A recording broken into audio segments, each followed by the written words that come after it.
I force a smile. I don't really feel like smiling. The video for September 19th, 2017 is entitled "A Ferris Wheel That Goes Nowhere." Before going to bed last night, I watched and listened to a video that lasted 1 hour and 17 minutes by Goode and Gerald O'Donnell called "Eclipse of Disclosure." Bottom line, Gerald was pushing the same old motif that we create our reality, that the physical world is just an illusion.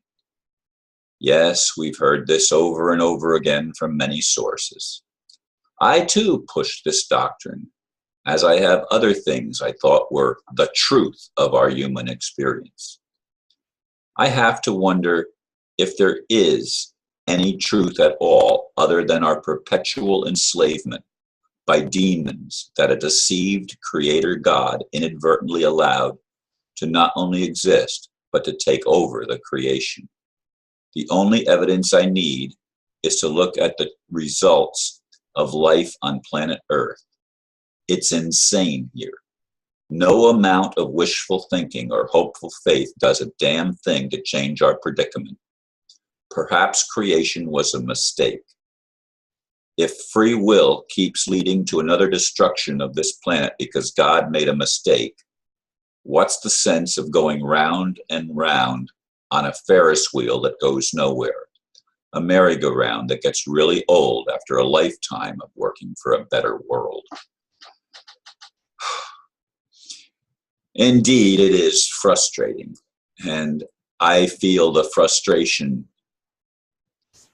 throughout my being. I mean, I laid there last night before I even fell asleep for I don't know how long, at least a half an hour, pondering what I had just listened to.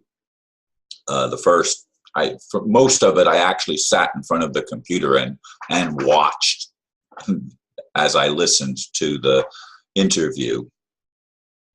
But the last maybe 20 minutes or so, I went into my room and I turned up the volume so I could hear it in the bedroom. And I listened to the very conclusion, and then I just laid there pondering. And I woke up this morning, not even 4 o'clock. Well, maybe it was right around 4. And I laid there for an hour before even getting out of bed. Again, pondering the same thing, mulling it over and over in my mind, trying to figure out how are we ever going to get out of this conundrum that we find ourselves in, this planet. I don't want to die and go to some imaginary heaven somewhere. To me, that's bullshit. If this life doesn't mean anything, then why have it? Why have it if it's just an illusion and it doesn't matter? Why have it if this is just some game that we're playing? Whose game is it?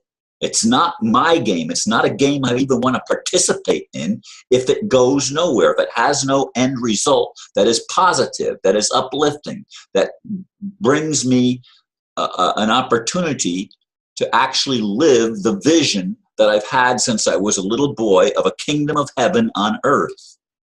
Not a kingdom of heaven in some other mystical reality that has no physicality, that has no tangibility. And you say, Ron, this physical is just an illusion. Yeah, right. I know that from a scientific point of view, that they look at the atoms from which everything is constructed and it's mostly empty space. I get that. Okay. But that's not the experience. That may be the scientific explanation of physicality, but it's not the experience of living a human life in a physical reality, even if the physical, again, is just an illusion. If it seems like I'm frustrated, you're absolutely right. I'm going to be 71 years old, and it's just a little bit over 1 month from today. And my mother, tomorrow is her birthday. It would be. She was born in 1922. So she would be 95 years old if she was still alive. Of course, she's not. But in any case, we go round and round, not just individually, but generationally.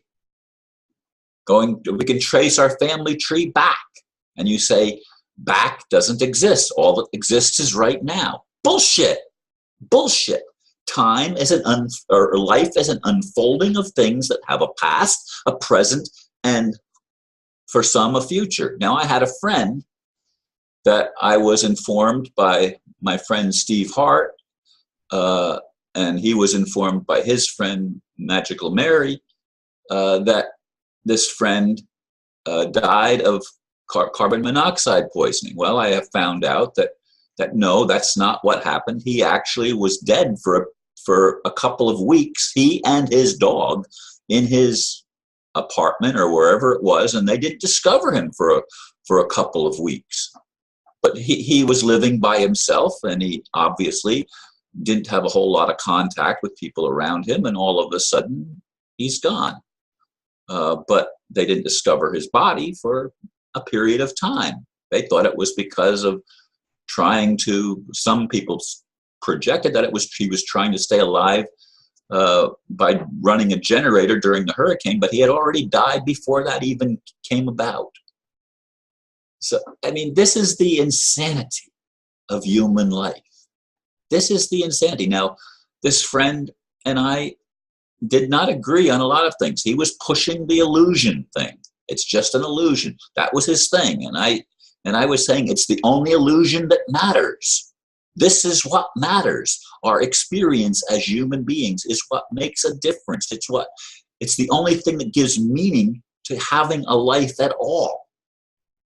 Something in another dimension has no meaning for us in this one, unless we can have a continuity of experience, which we've not been allowed to do.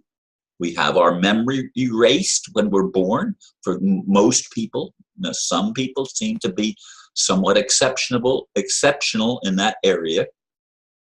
But most of us come into this world, and as we develop our consciousness, which we don't do when we're first born, as we develop that and grow, we forget that we were in another world, an invisible world, before we came into this one. We forget that. And then we have the dream of going back to this invisible world somewhere where we're supposed to have heaven, but it's not on earth. It's something else. It's ethereal. It's spiritual, but not real. But spiritual to me has always been real. But maybe I've been deluded like everybody else seems to have been deluded, chasing a dream that can never come true, a vision that never actually manifests as experiential reality. And that's what I want. I want experiential reality. I want to be able to participate in a better world, a world that makes sense, a world that's not run by charlatans and demons and those that have an ulterior motive to wrench the very existence out of people through a fake money system and through a control grid that is absolute insanity. I don't understand, except for the fact that most people are brainwashed. I don't understand how so many still don't get it. But of course, the answer is, I just gave it. They're brainwashed. And we've all been brainwashed. But what is the truth? What is the truth? Maybe my friend Steve Hart, the magician who can create tremendous illusions, maybe he has some answers in the video that I'll make with him next. That's going to be later today, but it won't go up till tomorrow. I don't know the answer. I struggle, and I keep struggling. And it seems like my life has been an absolute waste if I were to die and not fulfill the vision and the dream that I've had since I was a boy. I'm sorry to burden those of you who listen with this, but it's where I am. And I do thank you for listening. Namaste.